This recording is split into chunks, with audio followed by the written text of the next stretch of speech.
মারাত্মক ভুল করে তাহলে একটা সাধারণ নাগরিক তার কাছে জবাবদিহি চাইতে পারবে।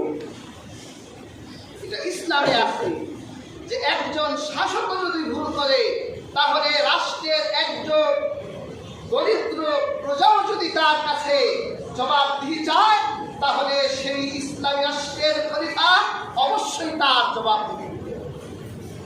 হযরত ওমর রাদিয়াল্লাহু তাআলা আনহুর একদিন দেয়ার হাজরিন হযরত ওমর রাদিয়াল্লাহু তাআলা আনহু যখন প্রথম খেলাফতে বসলেন, একজন রাজা, একজন প্রেসিডেন্ট, একজন প্রধানমন্ত্রী যখন নতুন প্রধানমন্ত্রী প্রেসিডেন্ট হয় তার উদ্বোধনী একটা ভাষণ দিতে হয় না? হযরত ওমর যখন খলিফা হলেন তখন তিনি মসজিদুন নববীতে দাঁড়িয়ে একটা উদ্বোধনী ভাষণ দিলেন। তিনি ওই উদ্বোধনী ভাষণে তিনি তার সাধারণ প্রজাদেরকে লক্ষ্য করে বলেছিলেন যে তোমরা ভুল করলে আমার আদালত আছে, আমার আদালতে বিচার হবে, কিন্তু আমি ওমর যদি ভুল করি তাহলে তোমাদের ভিতরে গিয়ে কেউ আছো যে আমার বিচার করতে পারবে? একজন মানুষের কথা বলল না।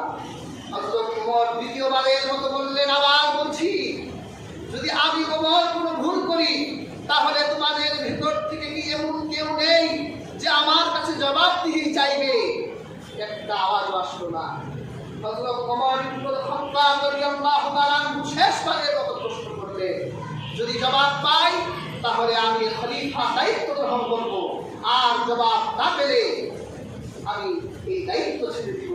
তিনি যখন তৃতীয়বার বললেন যে আমি যদি অন্যায় করি তাহলে বিচার করার কোনো কেউ নাই, রাষ্ট্রের একজন দরিদ্র বেকার যুবক ছেলে দাঁড়িয়ে বলেছিল, আমি যদি আপনি ভুল করেন তাহলে আমি আপনার বিচার করব। আমাদের রাজারা যদি বলা লাগছে না, আপনি যদি একটু মোবাইলে একটা ভিডিও বার্তা দেন 30 সেকেন্ডে, দেখবেন আপনি 40 সেকেন্ড পর আপনাকে নজরবন্দি করে আপনাদের যে কোন বন্দি করবে আপনি চিন্তাও করতে পারবেন না। তাহলে দেখে ইসলামী খেলাফত ব্যবস্থায় মত প্রকাশের স্বাধীনতাও দিয়েছে, কিন্তু আপনি সমালোচনা করবেন কথারই কি আছে, সেটা গঠনমূলক হতে হবে। আমরা কিন্তু সমালোচনা করি কিন্তু একটাও গঠনতন্ত্রের ভিতরে থাকে না। ক্ষমতায় যে যায় তার এন্ট্রি সব এমন কথা বলে আদৌ এই লোকটা একটা রাজা বলে। তাহলে সমালোচনা করবে, মত প্রকাশ করবে, বৈধতা আছে, কিন্তু সেটা গঠনমূলক হতে হবে, দালিলিক হতে হবে। আপনি আন্দাজ অনুমান নির্ভর আপনি সমালোচনা করতে পারেন না। আল্লাহ মানবাধিকার প্রতিষ্ঠা করতে গিয়ে আল্লাহ সুবহানাহু ওয়া তাআলা তিনি বিচার ব্যবস্থার স্বাধীনতা দিয়েছেন, যাতে রাষ্ট্রের একজন ক্ষমতাহীন ব্যক্তিও সে আদালতে এসে সঠিক বিচার পায়।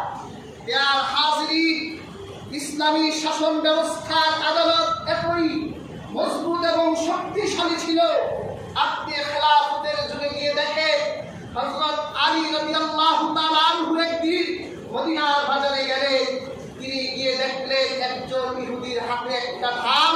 হযরত আলী দেখলেন এই ঢালটা রাহমাতুল্লিল আলামিন তাকে দিয়েছিল। তিনি এই ঢালটা হারিয়ে ফেলেছিলেন, তার ধারণা হয়েছিল হয়তো এই ঢালটা চোর চুরি করে নিয়ে গিয়েছিল। তিনি ওই ইহুদিকে ধরলেন আর তাকে জিজ্ঞাসা করলেন, তুমি এই ঢাল কোথায় পেয়েছো? তখন ওই ইহুদি বলল, এই ঢালটা আমার। হযরত আলী বলল, এই ঢাল আমার। তখন ওই ইহুদিটা হযরত আলীকে বলল, আপনি কি ইসলামী আদালতের খলিফা? আপনি কি আমার উপর জোর করছেন নাকি?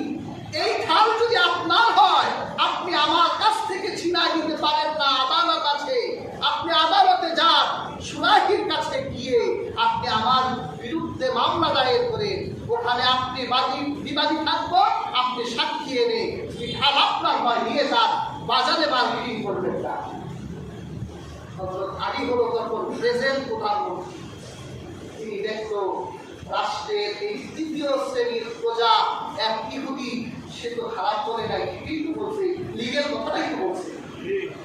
সে আদালতে গেল, গিয়ে তিনি মামলা দায়ের করলেন, আমার অমুক একটা ধান অমুক ইউপির কাছে পাওয়া গেছে, দ্রুতই তাকে গ্রেফতার করে আনেন, বিচার কার্য পরিচালনা করেন।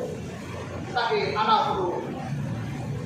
বিচারক সুরাইহ বলল, আমিরুল মুমিনিন হযরত আলী, আপনি হচ্ছেন এই মামলার বাদী, আর এই ব্যক্তি হচ্ছে বিবাদী।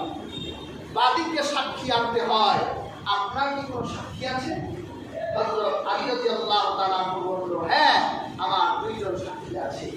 ঠিক আছে, ইসলাফে সাক্ষীদেরকে আনে। সাক্ষীদের আনা হলো। প্রশ্ন করা হলো, তোমার নাম কি? আমার নাম হলো হাসান। হযরত আলী রাদিয়াল্লাহু তাআলা মন ভরে গেল যে হাসান এমন এক সাক্ষী যে রাহমাতুল লিল আলামিনের কলিজা টুকরা। সুবহানাল্লাহ।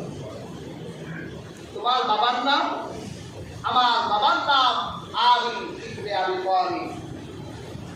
বিচারক বলল, এই সাক্ষী বাকি, এই সাক্ষী চলবে না।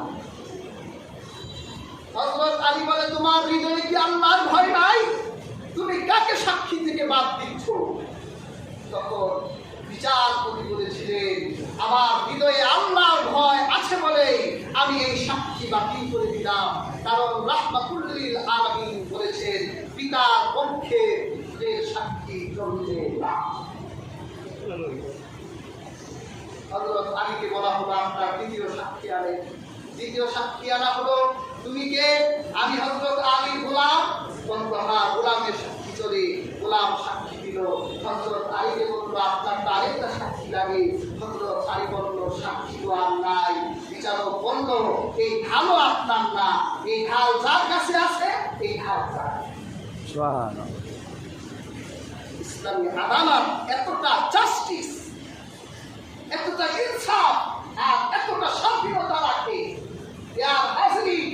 কাজেই ইসলামী আদালত আল্লাহ তাআলা মানবাধিকার প্রতিষ্ঠার যেই খাতগুলো আমাদের দিলেন, এর ভিতরে একটা দিলেন মানুষের বিচার ব্যবস্থার স্বাধীনতা।